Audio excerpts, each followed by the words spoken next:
On the Authentic Persuasion show with me today is Mario Martinez Jr. Mario is the CEO and founder of Vengreso. He spent 86 consecutive quarters in B2B sales and leadership, which I love the stat. I love the fact that he tracked that stat, and that's something he knows. He is one of 20 sales influencers invited to appear in the Salesforce.com documentary film, The Story of Sales, which launched in 2018 and was named 2019's top 10 sales influencers by the Modern Sales magazine, which I think is just so fun. And I'm glad that there's entities out there supporting sales leaders and influencers who are doing good things. Mario is also the host of the Modern Selling podcast, which is a great one to make sure to check out as well. Mario, welcome to the Authentic Persuasion show. Jason, my man, thank you for having me, bro. So and anyone who listens to my show know I always start out this way. I'm super excited for our conversation, which I'm just excited for conversation with anybody regarding sales and sales leadership.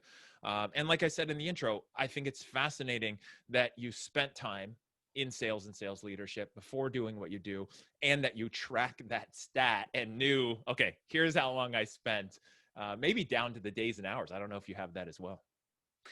Not days and hours, quarters. I'll track it by quarters. As long as I'm alive, that number keeps going up. Classic B2B quarters counting mode.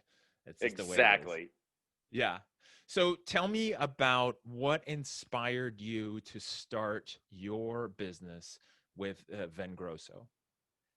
So that's an interesting question. I had no desire to be a business owner when I started Vengreso. None, zero, zip. I never even thought it was in my deck of cards, ever. That's a true story. So the story goes, I was actually a VP of sales for a software collaboration company where I launched a digital selling program that included both social selling and video for sales program. And that program was, at the time and still today, LinkedIn's most successful enterprise implementation. And we had actually accomplished something that nobody has ever done in past or in present. And that was, out of our 120 US domestic sellers and 350 international, we had 100% rep adoption, and 100% of our reps attributed one sales opportunity to the open pipeline, closed won, or closed lost. So LinkedIn asked me to speak at their annual users conference in October 2015. So it's been actually 5 years to date. And if brand equity, Jason, looked like a straight line walking in and speaking in front of thousands of their customers, this was brand equity as a straight line. It did this after 48 minutes of on stage by myself, solo. And no joke, 1 hour, within 1 hour of speaking at that event, I received an email from a Fortune 80 CEO, and he invited me to come and sit down with him, his CMO, his president of sales, and his marketing organization over branding and social media, to sit down and talk about how they could transform potentially 5,000 of their sellers into become digital advocates. So 3 months later, January 2016, the organization that I was with had been purchased by a private equity firm, and immediately the private equity firm announced that they were going to be doing rounds of layoffs. They wanted to cut 20% of the workforce, which is very typical. And I had been with the company prior to when I started. We had 80,000 employees. When I left, we had 40,000. I had laid off enough people that I ever wanted to, and I didn't want to be with a shrinking company. So I said, I'll take a package. I took a package and left the organization that I was at. And January 5th was the date. Or sorry, January 4th, was my last date there, 2016. January 5th, I published an article, which was my then 5-year-old, who's now 10. And the article was, "Dad, you said LinkedIn would make you money." And I published that article. And inside that article, it was talking about my experience of speaking at LinkedIn Sales Connect. And it was telling people, about this story that my son asked me to take him to school. I couldn't take him to school in kindergarten because he was a late bird, because I was commuting to San Francisco. And finally, for the first time ever in 4 months, I said, yes, I can take him to school. And he was like, what happened? Like, how did that happen? Like, what do you mean you can take me? And so I told him that, dad got laid off at the company. He wanted to understand what that meant. I said, I don't have a job anymore.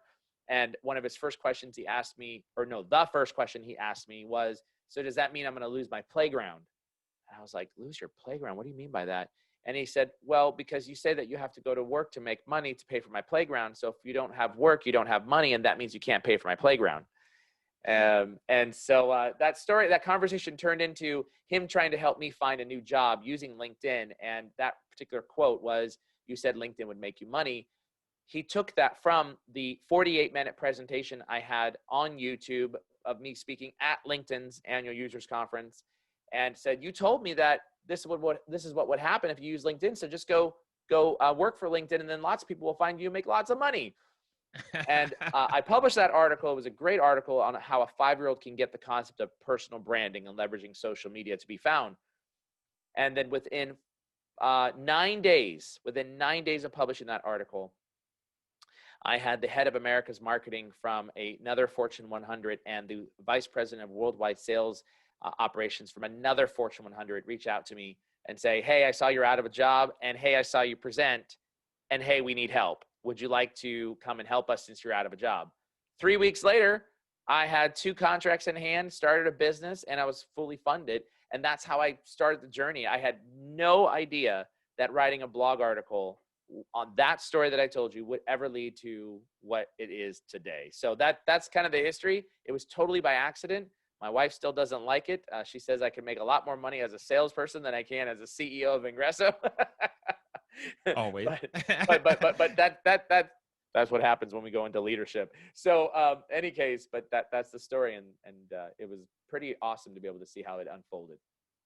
What I love, well, not what I love most. One part that I love about that was you wrote the LinkedIn article about what your son said in the quote without the intent of trying to start a business, get clients, drag the hook, trick people into talking to you, getting interest, which nothing against, posting stuff in order to drive business with a call to action, but you did it because you wanted to do it, and thought leadership and sharing it. And then it turns into those things, which, is a great reminder, even for myself, but for a lot of people out there, is just post content, post things that are true, that could be valuable to somebody without your handout, right? It's like giving without expecting to receive. Just give and be open to where things might go. Yeah. Well, and yes, you're absolutely correct. And furthermore, the first person who reached out to me was the vice president of worldwide sales operations for a Fortune 100, as I mentioned. And funny, in that in-mail that he sent me, because we were not connected, he actually referenced that he was the 14th person to have received my video. It was forwarded. So Johnny forwarded to Susie, Susie to Mary, Mary to Billy, Wow. Billy to Bobby, Bobby to John, John to Mark, 14, and he was the 14th person to have received it, because they were basically looking at the video, letting it circulate throughout the organization. And it finally got to him. And that's how he reached out to me, was because 14 people had forwarded, 14 different persons that went up the flagpole and around the sidelines and all this. And so he's like, you need to know, like this was, you made an impact. And it was an in-mail of all things when he reached out to me. It was absolutely an in-mail. So that's how it started. Wow. I love it. Now, with your company and what you help businesses with, what are you seeing, either with your tool or just in general, what are you seeing businesses doing well these days? So Vengreso, we squarely focus on digital sales, skills development, and it's all around helping sellers to leverage the digital platforms and environments, and developing the soft skills to create more sales conversations with their B2B buyers. So what do I see companies doing? Well, the good news is that everyone now, from leadership and all the way down, and most leaders are our age, 45 and older, right? We grew up selling, but a very different way than the way we sell today. Most leaders have never used digital, video, social, even texting for that matter, as a way to be able to engage with their buyers. And so these are all relatively new ways of being able to engage, and more specifically in an environment where you work from home anyways, right? There's really now what I would consider perfect alignment of buyer motion and seller motions are now perfectly aligned and overlaid on top of each other. And to net that out, and what I mean by that, and I'll get to the answer to your question in a second. But if you think about how does a buyer buy, they are digitally connected, socially engaged, mobile attached, and video hungry. So this is today's buying motion: digitally connected, socially engaged, mobile attached, video hungry. And guess what? The seller is the exact same thing. They're digitally connected, socially engaged, mobile attached, and video producing. And so those four qualities now are completely overlaid on top of each other as a result of unfortunately, a global pandemic. So with that in mind, sales leaders have finally said, aha, we need to do something different. And that's probably the good news. The bad news is that sales leaders still haven't figured out the right way to do it. And what we're seeing is a tremendous amount of crap that was done on email, and people have just taken and transitioned crap and put it onto LinkedIn as an example. Or someone actually trying to produce their own video, and people don't realize the power of a video message and what goes into that video sales prospecting message. How many seconds do you have to capture that particular buyer's attention? What should you do in terms of the nonverbal cues and the essential things like modulation to be able to bring somebody into your video? And sales leaders just don't know. So the good news is I think there isn't a sales leader today who you will talk to and ask them, hey, do your sellers need to be digital? They're going to say, yeah, absolutely. Now rewind 6 months ago, and you would have had 60% of sales leaders say, just get them on the phones, just get them on, go get to a networking event, go meet the person live, right? Yeah. That's not the case today. The world changed, and it is forever, permanently now changed in this environment to be a remote virtual selling environment. And that's just the way it's going to be, at least for the next year, if not longer, in this particular era. And I don't think we're going to bounce back. In fact, most organizations right now are talking about, number one, most of the people don't have to come back into the office until July of 2021. And number two, there's a ton of talk from all around the Fortune 100s, which are leading the path and saying, hey, if you want to work from home, you can permanently work from home. You don't have to come in. Companies like REI, which is a big retailer, they built a whole new corporate campus, never even moved into it on April 1st, 2020 because of COVID. And they just decided to sell off the entire campus that I think was supporting 15,000 corporate employees. Gone, because they're going to work from home. So the world has fundamentally changed, and so is our selling. So in answer to your question, sales leaders now have gotten the idea, yes, I need to be digitally engaged, but there are some big problems there still. And I agree with you. I mean, 6 months ago, 12 months ago, there were some that did it, some that got it, that you could do digital, which also meant video conference demos, video session conversations. A lot of people may not realize Zoom has been around for a while. There's other video platforms that have been around for a while. There's ways to do that. And then just a resistance in an old school. And I think one of the biggest things, whether it returns to a pastime or not over time, and people kind of go back to that and crave that and want the in person, the trade shows, the conferences, the coffee meetings, and all that, is what it did. And I agree with you, is that it proved that it's possible for business to succeed and continue in a digital only remote platform. Because I've worked at many organizations for owners who are like, people can't work remote. They have to be in the office. They have to be in a call center. If they're not here, we don't know if they're working. We don't know how to manage them. We can't. Like, it's more of a rule of law kind of pressure that has to be standing on people's shoulders to get them to work mode, versus what proved instantly was possible, which is if they're good, they're going to work. If you're good and your culture is good, they're going to work. Yeah. And it's possible. Absolutely. Yeah. And now that organizations have seen the possibility, they've also seen that they can have some significant cost savings by allowing people to be able to work from home. And quite frankly, in the world of sales, we're never going to control whether or not our buyer feels comfortable meeting face to face. We don't know the individual personal circumstances. For example, for me, my wife has an autoimmune disorder. And if we don't find a cure to COVID, guess what? She's at the high risk individual. Now, I'm not going to go around advertising My wife has an autoimmune disorder, she's high risk, high risk. I wouldn't do that. I'm just going to say no Nope. to in-person meetings. That's it. And I'll never know why unless I build a relationship with that individual. Hopefully you are building relationships as a salesperson, but the reality is the buyer will dictate whether or not you're ever going to meet in person again. And most sellers, most businesses will just hear that no, I don't want to meet in person as a kind of an objection, a resistance, a negative, and be like, okay, well, they weren't a good buyer anyway, which then goes into what I know that you promote, which is a lot of just meeting people where they want to be at as a buyer, right? So where do they want to be? How do they want to communicate? How can you communicate with them? Like you were talking about with where they are and where you can be, instead of forcing everyone to be like, okay, we only do trade shows. So if you don't go to a trade show, we're never going to talk to you. Yeah, exactly. What are you seeing as successful traits in individual salespeople? Because that's really the level. Obviously, you're dealing with companies, but then your organization is all about the sellers and what they're doing. What are they doing either now to be successful, or just historically what you've seen good sellers do? So historically, what good sellers do is they build they they build relationships through personalization. And today, unfortunately, so many sellers are impacted with being able to achieve the number and making quota. And with that in mind, one of the big challenges that we're seeing today is that we're still focused on a spray and pray mentality. The numbers. What are the numbers?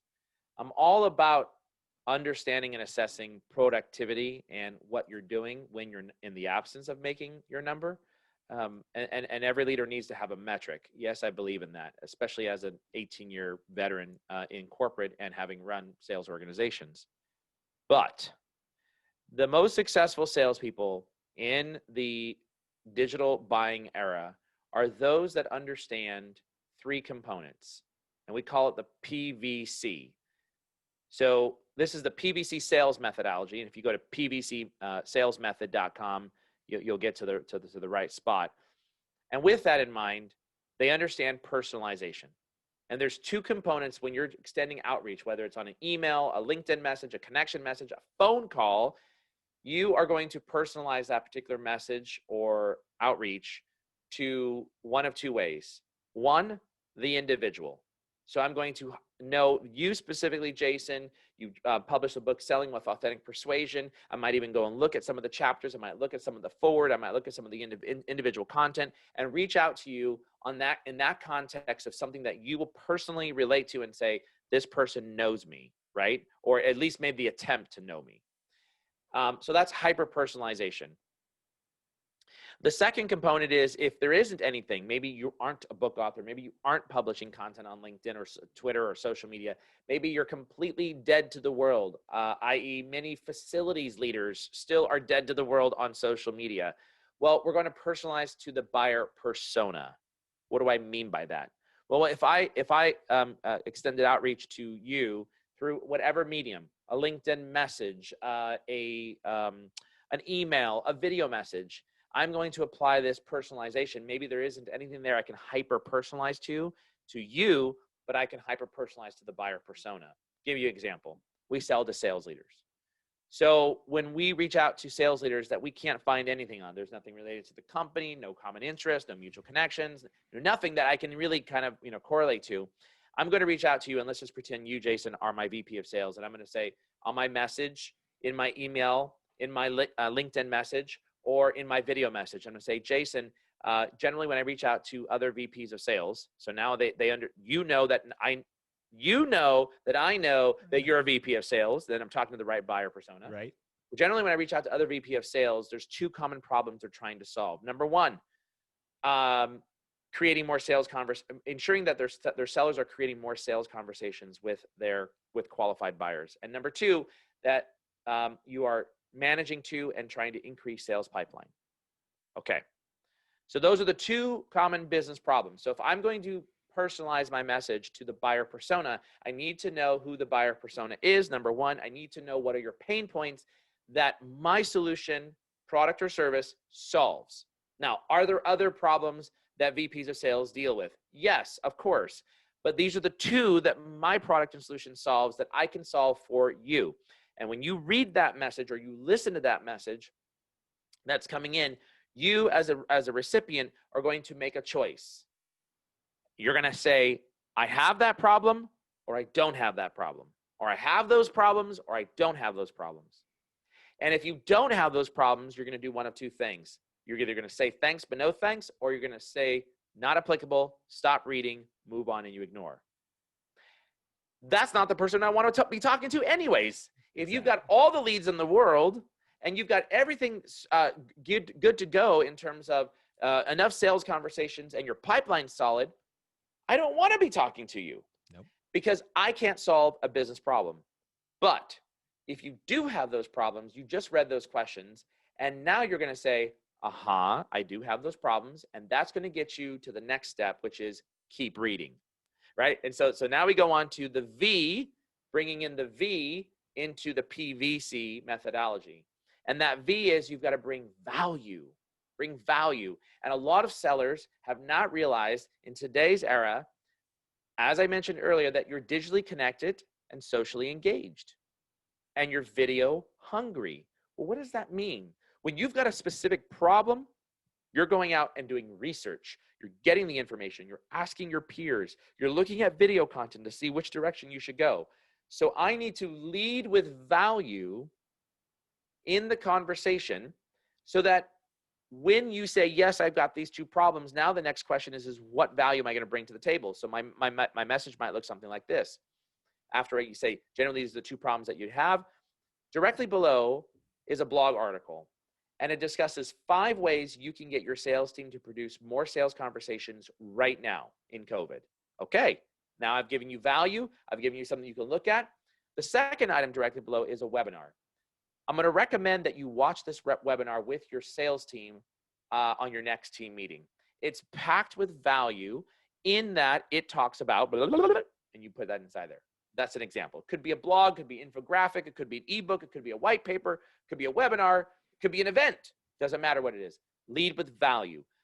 Now, if I've led with value, you as a buyer are looking at this saying, the guy knows who I am, he's speaking my language, he's bringing me value. What's the next piece I'm going to keep reading? Okay, now we go to the C in the PVC, and that's the call to action. And most reps are going straight for the kiss. They want to have the meeting. They want to have a meeting. Guess what? So do I. And so does every other person in the world want to have a meeting. And by the way, if I took every meeting that I received from every single rep, I would never do my day job. So I'm only going to have meetings with people that I know can solve a specific problem that I'm trying to solve, either short-term or potentially long-term.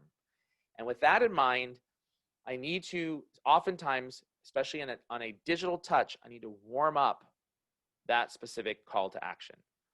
So while it is true a call to action could be, let's schedule a meeting, other call to actions might be, do you have one of those 2 problems I listed above? So it's a question to solicit engagement, yeah? Or it might be another question related to their opinion, their thought on something. So you can leverage a call to action to be something that solicits a response. And if you get the response, now you move on to the next phase, which is booking those meetings, right? So I'm not saying that you can't ask for a meeting. You can, and there's a very specific way. If you want to talk about it, I'll tell you about it, on how we train on how to ask for that meeting. But I am saying that the call to action doesn't have to be get the meeting. It could mean you're trying to solicit engagement to create the conversation. So that's the PVC, and that's what I believe successful reps are doing today, is they're leveraging that 3-part component to every outreach that they make. Personalization, they bring value, and they have the appropriate call to action.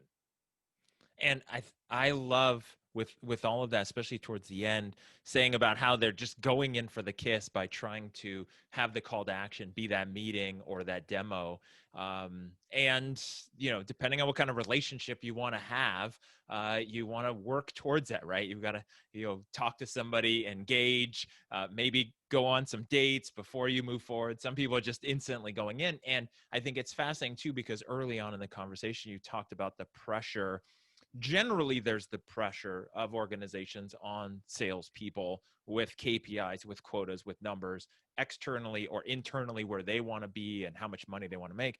And then during times like this with the pandemic, how much it's gotten harder, or the pressure has gotten more in organizations on individuals, and then they're just rushing, right? Like it's I'm 40 years old, I'm single, I've never been married, I want to start a family and kids, I better get this going. And it's just this pressure and desperation that when that comes across in the sales conversations is terrible, especially when we're talking digital and just instantly going for that and telling me how many more leads I could get, and how much they're going to help me grow my business in the first, chat message I get. Yeah, exactly right. Exactly right. And that's what a lot of sellers, I mean, I get messages every day from people on, trying to sell me something on booking or creating more leads for my organization. Yep. It's just like, guys, I sent just this morning, someone reached out to me and said that they could show our organization how to be able to create more leads through utilizing applications and Amazing. tools that support LinkedIn. And I thought, dude, give me a break. Come on. You don't even know who I am. All you Right. have to do is look it up. So easy. Anyways, you hit the nail on the head that, we can't, in my opinion, I don't think we can have a one size fits all. The one size fits all comes in to, or is related to, what is the business problem that my product solves for the buyer? Yeah. That's the one size fits all. And if you don't have that problem, you're not a prospect for me. Then that's it. Now, whether it's businesses or sellers, what advice do you give, or would you give, that's like whatever's holding them back, let's say, from not doing the PVC? Like, what is it that you see why they're not doing that? Well, let me try that over again. Most of us want instantaneous results or gratification. And right now, look, if you're in sales, you represent 5% of the world's population. 5% of the world's population that earns their living, rests their mortgage, puts their car on hitting a quota. Sales ain't easy, and it's not getting easier right now. But you need to be methodical, very methodical in the sales process and plan and outreach and structure. And you need to go back to what you were originally trained on, and that is utilize tools like your CRM to help you get organized. You're never going to remember all the things that you need to do, especially if you're an avid prospector and you're talking to 15 to 20 people a day. You're not going to remember each of those conversations. So utilize tools that are going to help you to be more successful in doing your follow-ups and making sure you're extending outreach the right way, following up on your cadences, those types of things. So I think that's one of the things I would probably say is you got to go back to the good old basics, and sales is not going to get easier unless, of course, you are a company that provides plastic barriers inside of restaurants and inside of places where they need those types of things. There are some industries right now, like Zoom video communications. Look at them. They blew up as a direct result of COVID. So look, if you're in that situation, milk it, go for it, and enjoy the life of luxury. But most of us are not in that situation, and most of us have to work extra hard. And the sign of a great salesperson is one that can sell in a downward economy, is one that can sell with a horrible product that's behind them, is one that can sell when finding the right perfect product fit to a buyer in this time. That's a sign of a good salesperson. And I just want to hammer on the first part of what you had mentioned in this, which is the long term and not the instant results, right? A lot of people are in desperate scarcity mode and survival mode. And so that comes across in their selling, and then versus just long term, focus on that and hammer it. So let's pivot just a little bit. What does it mean to you to be authentic? Well, that goes right back to that personalization, right? So that I was talking about earlier. Authenticity is not looking at your LinkedIn profile and saying, oh, I saw that you went to the University of California, Berkeley. Go Bears. By the way, I want to have a meeting with you because blah, blah, blah, blah, blah, blah, blah, right? So that's not authentic. But if you said to me on the opening subject line, go Bears, and inside there you're like, remember the days where we used to sit at Eshelman Hall and out on the quad and enjoy life in a very different way? Now that's authentic, right? Now you're talking my language. Or remember the rallies at Sproul Plaza where, you know, again, I'm speaking to my college, my alma mater, right? Or remember the Bear store, your first time that you walked in? Now that's personalization, and you're really being authentic about, you know, true stories that happen. That's just one example about being authentic. Another way is you've got to be interested to be interesting. Let me repeat that. You have to be interested to be interesting. So authenticity and being authentic is you need to be interested in the individual that you're working with. And I've got story after story of buyers that I've worked with that truly I build relationships with. And as an example, I don't have my Facebook public. I have it all privatized.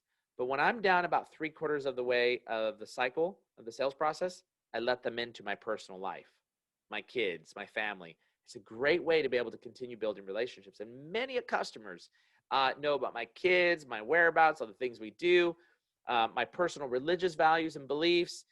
And I bring them in. I'm a part of that. They're a part of my life just as much as I'm a part of their life. So we build relationships. And I would just say the best advice I can give a seller on being authentic is be interested to become interesting. And I know enough about you to know that that's authentic. You're not having people join your Facebook and follow you as a tactic and a strategy as a way to close more deals. It's because you are relational. You do care.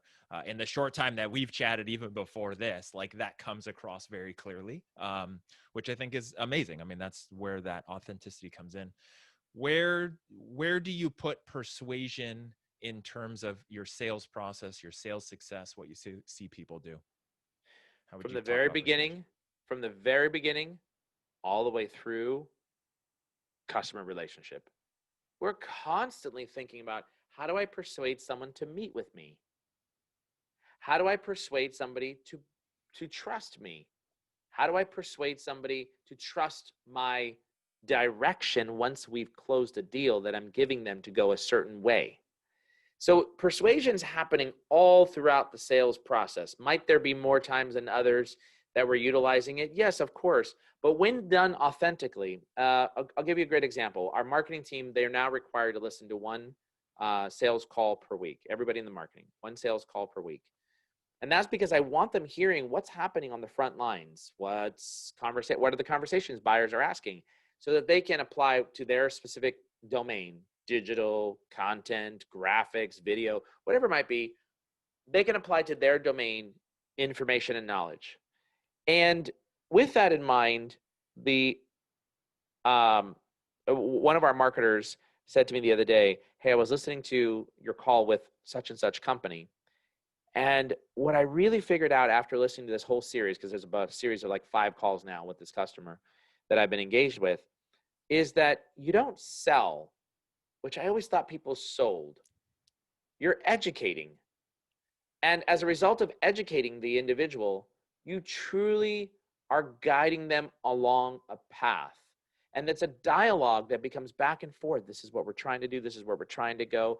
And then you might come out with strong opinions saying, I wouldn't do that. And here's why. The history shows, right? Or you could do that, but keep this in mind. Or that's a great idea. We can incorporate that, right? So she's like, it really comes down to the fact that you're educating your buyer and you're not really selling them. And by the time that I'm done listening to the call, I'm like, I've built a dramatic amount of trust in you, because it's like, now this was a collaborative educational experience, and buyers don't want to be sold. They want to be educated. Thus, the reason why they're out there and going through 70+% of the buying process potentially before they even get to you, because they're educating themselves. So I think the authenticity component and persuasion component all has to do with the idea of just be real, be authentic, understand that you're educating your buyer. And if you educate, everything else will fall into play. I love it. What did you want to be when you grew up? Yeah, that's a funny story. So I thought I was going to be a lawyer, Okay. and sales was the next best thing. There you go. Agreed. Yep. But I actually I was at UC Berkeley, and I was on the pre-law track, and I couldn't get through statistics 101 and econ 101. I just thought it was the stupidest thing ever. It was such a waste of time. So I realized that that was not something because I needed whatever the econ next class, and I needed the stats the next class to be able to go into the pre-law. And I just thought, that's a waste of my time, and I'm not doing that. So I quickly pivoted, and I didn't want to be a salesperson growing up, but there is a true story. I came from a very poor Mexican family, and when I applied to colleges, unfortunately, we only had enough money to apply to one college. And I remember writing a check out of my checking account for $40 to UC Berkeley out of a $41 total checking account. And I was an all or nothing. I was either going to get in or not get in. At the time, I was working for a little camera shop known as Ritz Camera Centers. And at the time, way back then, we actually brought our 35 millimeter film into a Photoshop to have it developed. Yep. And so I asked for a transfer from the Concord store to the Berkeley store once I actually got accepted. Go figure. I applied to one college and I got accepted. And so Hunter, I think his last name was Anderson. Hunter Anderson came into the store and he said, "Mario, I'm sorry, I can't approve your transfer."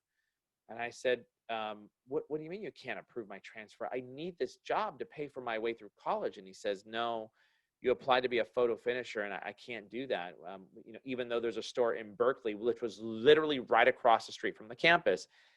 And I was like, "Hunter, I don't understand. I can't commute back here to Concord." And he goes, "Well, you requested to go in as a photo finisher, and I'm not going to do that, but I will transfer you in as a salesperson." And I said, "Wait, what? Why would you transfer me as a salesperson?" And what he had pointed out to me was that I, as a part-time photo finisher, was leading the region in sales over the full-time sellers. And so turns out he wanted to understand what I was doing behind the counter. And I never realized what I was doing until he pointed it out to me. And so the story is he said, "I want you to, how are you moving so much equipment? What do you do?" And I was like, I don't know. I just have a conversation and people just ask me questions. And he's like, no, walk me through exactly what you do when a customer comes in. Just like walk me through. And I was like, okay. So since I was a photo finisher, I got to look at all the people's photos. And what I would do is I would take the photos, and usually they are in the order of which you're printing the negatives on, if you're printing negatives. And so what I would do is I would rearrange them, and I'd put all the bad photos on the top. And then I would show them. I'd open up the box, because the policy was you had to open up the box, show it to them, and say, "Are these your photos?" So I'd pull out the photos, and they said, "Yeah, those are mine." "Oh no, Susie, you didn't get it. I didn't get her birthday, or the swimming shot was bad, or the track meet. Oh, it didn't come out right." And they would inevitably see that. And I would say, "Yeah, I wanted to show these to you, up front, so you saw that some of the photos they just didn't work well on your camera." And they say, "What?" And then I would say, "Do you plan on taking photos like this a lot?" "Well, my boys are in football, or my girls in ballet, or whatever it is." And I would say, "Well, then the camera that you have is probably not the right camera, or you don't know how to use it correctly." And they would say, "Well, I have a such and such. Is that not a good enough camera?" I was like, "Oh, is it like this one?" And I would show them, "Yeah, no, that camera won't work because it doesn't get rapid shots," as an example. Or it doesn't do great, great aperture setting to change whatever it might be, right? To be able to have, I can't remember my talk track, but you get the idea. So they would say, then inevitably they would say, "Oh no, well, what camera should I have?" I would say, "Well, the best one for this one would be," and I'd pull it out and I would show it to them. And they would say, so you think this will, change the effect? I said, absolutely. In fact, you have 30-day, no risk. You can take the camera, you buy it now. And I would get the warranty because we have a fully covered warranty in case you accidentally drop it and break it. It'll be replaceable. But if in 30 days you're not happy, you just bring it back and, we'll bring in some more pictures and keep photo finishing and we'll do it for you. And they would say, okay, sold. And I would just be moving all this equipment. And so I did this whole story and Hunter says, wait, that's what you're doing? And I said, yeah. And he goes, so all you're doing is helping a customer. That's what you're supposed to do. I said, well, I guess if that's the way you think of it, yeah. So thus, one of my big sayings is sales is the art of helping. That's it. Sales is the art of helping. And if we think about it in that context, you're always going to get the customer to say, yes, I want more. Yes, I want to work with you if they have a valid business problem. And that goes right back to my photo finishing story. Yep. Most people had a valid business problem personal problem, excuse me. And that was they had crappy photos and they wanted to capture those important moments. So there you have it. That's my story of where it came from. And I actually forgot what you asked me. What you wanted to be, and then that what I wanted to be when I grew up, which is perfect because I love that story. It's super impactful, both from a discovering yourself in sales and then what you do.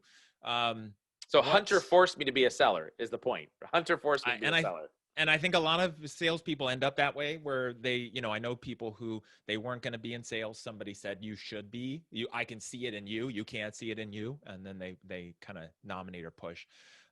What's your personal definition of success?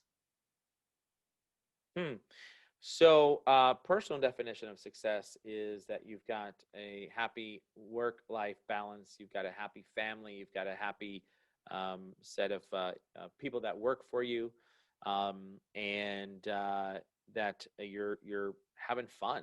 You're having fun. You got to have fun at this job. Sales is fun. It's a lot of strategy and it's a lot of art. And many people say it's 51% strategy, and the other portion is the art. So the art and the science of sales. I believe sales is 51% science and 49% art. And so if you are practicing the science correctly, the art will come. And I think that's probably my definition of personal success is all those things. I love it. Last question, the journey or the destination? Oh, I hate these questions. It's like which one comes first, the chicken or the egg? God. I don't know. I'm tied. 50-50. Both. Perfect. I love it. You're not the only one that says that. So, it doesn't have to be binary if you don't want to. Mario, thanks for being on here. So for people listening, best places is obviously vengreso.com for the business side. You have moresalescalls.com, which is a great site for you as well. What's on that site for people to find? Yeah, so that references our Selling with LinkedIn and Selling with Sales Navigator course. And just to clarify, it's Vengreso with a Vengreso. Vengreso. So VENGRESO. And then I referenced earlier in our conversation the PVC sales method. So have a look at that, and you'll be able to take a look at the messaging. And we actually have some templates inside there. So moresalescalls.com, PVC sales method, or just get to Vengreso and you'll find them all. Yep. And then obviously, and we mentioned this earlier, the Modern Selling podcast, which is great. And then you have the Marketing Twin with your co-founder, which is also an amazing show as well. Yeah. The Modern Marketing Engine. That's another great podcast. And then the Modern Selling podcast. So listen in. Love you as a listener.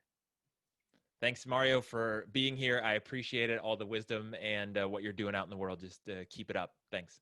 Jason, you're the man. I appreciate you having me, buddy. All right. Take care.